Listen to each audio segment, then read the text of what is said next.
മുത്തുംപഴത്തിലേക്ക് നമ്മൾ വീണ്ടും മടങ്ങിയിരിക്കുകയാണ്. ഒ.എൻ.വി. സാറിൻ്റെ ഗാനങ്ങളിലെ പ്രത്യേകത അന്വേഷിച്ചിട്ടുള്ള യാത്രയാണ്.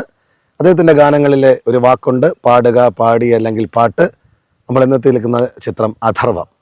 അന്തരിച്ചുപോയ തിരക്കഥാകൃത്തുമായ ശ്രീ ഡെന്നിസ് ജോസഫ് സംവിധാനം ചെയ്ത ചിത്രമാണ് അഥർവം. ഈ ചിത്രത്തിലെ ഒ.എൻ.വി. ഇളയരാജ സാറിൻ്റെ കൂട്ടുകെട്ടിലെ ഗാനമാണ്. ചിത്രചേച്ചി ആലപിച്ച ഗാനമാണ് അഥർവം എന്നുള്ള ചിത്രം. അതായത് സാമം, ഋക്ക്, യജുർ, അഥർവം, 4 വേദങ്ങളിൽ 4ാമത്തെ വേദമായ അഥർവത്തെ ഉപാസിക്കുന്ന ഒരാളുടെ കഥയാണ്. മമ്മൂട്ടി സാറിൻ്റെ ഗംഭീരമായ അഭിനയമാണ്.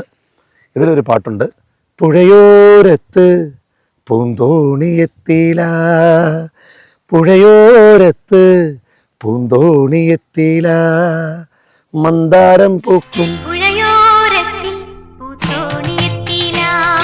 അതിൻ്റെ അനുപല്ലവിയിൽ തോണിക്കാർ പാടും ഈണങ്ങൾ മാഞ്ഞു, കാതോർത്തു തീരത്താരോ തേങ്ങുന്നു.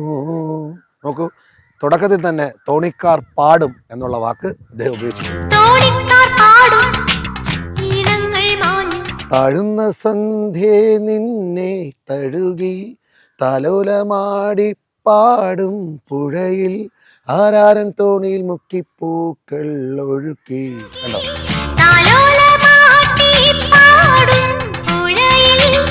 താഴുന്ന സന്ധ്യ നിന്നെ തഴുകി താലോലമാടി പാടും. വീണ്ടും അത് തന്നെ. അങ്ങനെ പാട്ടിലെല്ലാം അദ്ദേഹം ഉപയോഗിച്ചിരിക്കുകയാണ്. അഥർവം എന്നുള്ള ചിത്രത്തിലെ മനോഹരമായ ചിത്രചേച്ചി പാടിയ ഈ ഗാനത്തിലും ഒ.എൻ.വി. സാറിൻ്റെ സ്ഥിരം ശൈലിയായ ആ വാക്കുണ്ട്. ഇനി മറ്റൊരു ചിത്രത്തിലെ ഗാനത്തിലേക്ക് കൂടെ വരാം. നേരം പുലരുമ്പോൾ എന്ന ചിത്രത്തിൽ യേശുദാസ് സാർ ആലപിച്ച അതിമനോഹരമായ ഗാനം. ജോൺസൺ മാസ്റ്ററിൻ്റെ മധുര സംഗീതം, ശോകമൂകമായ ഏത് മൂടായാലും അദ്ദേഹത്തിൻ്റെ കൈകളിൽ ഏത് ഗാനവും ഭദ്രമാണ്. എൻ്റെ മൺവീണയിൽ കൂടണയാനൊരു മൗനം പറന്നു പറന്നു വന്നു, പാടാൻ മറന്നൊരു പാട്ടിലെ തേൻ കണം പാറിപ്പറന്നു വന്നു. പാടാൻ മറന്നൊരു പാട്ടിലെ തേൻ കണം, പാടാൻ മറന്നൊരു പാട്ടിലെ തേൻ കണം പാറിപ്പറന്നു വന്നു. പല്ലവിയിൽ തന്നെ മുഖമുദ്രയായി തൻ്റെ സ്വതസിദ്ധമായ ശൈലിയിലെ 2 വാക്കും അദ്ദേഹം ഉപയോഗിച്ചിട്ടുണ്ട്.